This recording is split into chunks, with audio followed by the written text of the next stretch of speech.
fall where they may, and if I feel a calling for it or something's saying this is what you're supposed to be doing or this is a dream, just do it. All you could do is fail. Worst case scenario, pick up and move to Bali if you have no money. I mean, there's something. Get a bunch of friends who aren't making money and rent a house together and each pay a couple $100. Yeah. I mean, there's ways to work around the money thing, but there's not ways about turning 50 or 60 or 70 and saying, I want to redo.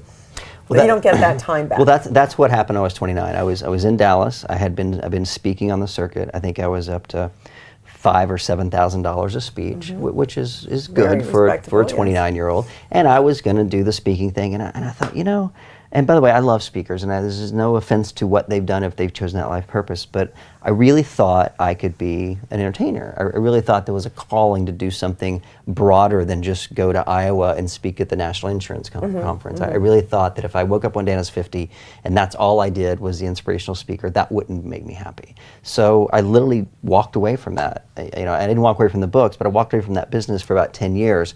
And I moved to LA, and I was a nobody. And I didn't have an agent, and I did stand-up comedy and waited till 2 in the morning to get my 7 minutes, and I started completely over. And it was really hard because I was a really big deal over here, and I was really insignificant here.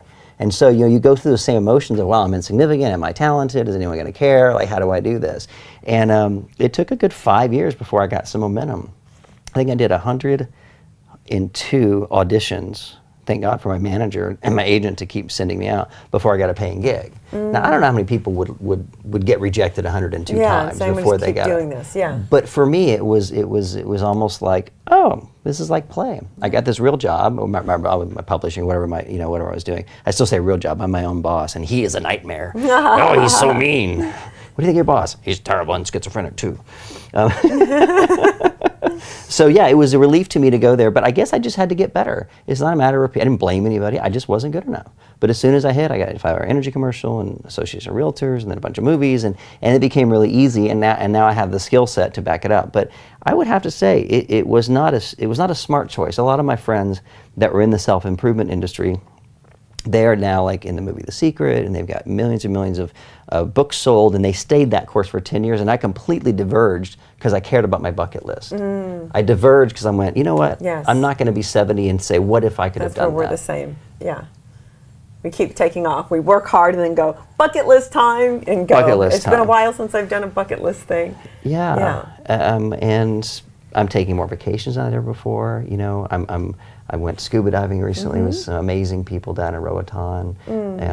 Just taking off tomorrow to go water skiing with some friends in Texas. I mean, I'm making it a priority to live life fun now. Yes. But at the same time, when I work really, really hard. And I say, I don't think work has to be hard, but it's not a belief I have. But I work diligently, and then I give it a go, as they say in Australia. Yes. You should give it a good go. Yeah.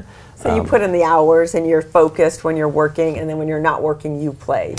Yeah, one of the things I've learned, especially in the last 5 years, I've really learned the power of no, and the power of saying no. So if things aren't aligned with my values, if they're not aligned with my purpose in life, if the people themselves don't have good integrity, I'm very quick to say no, thank you. Because at some point in your career, people will come talk to you and they want money and they want time. And time is the most valuable commodity. A lot of times they want investments, but sometimes they want you to join their company, they want free consultations, they want free advice.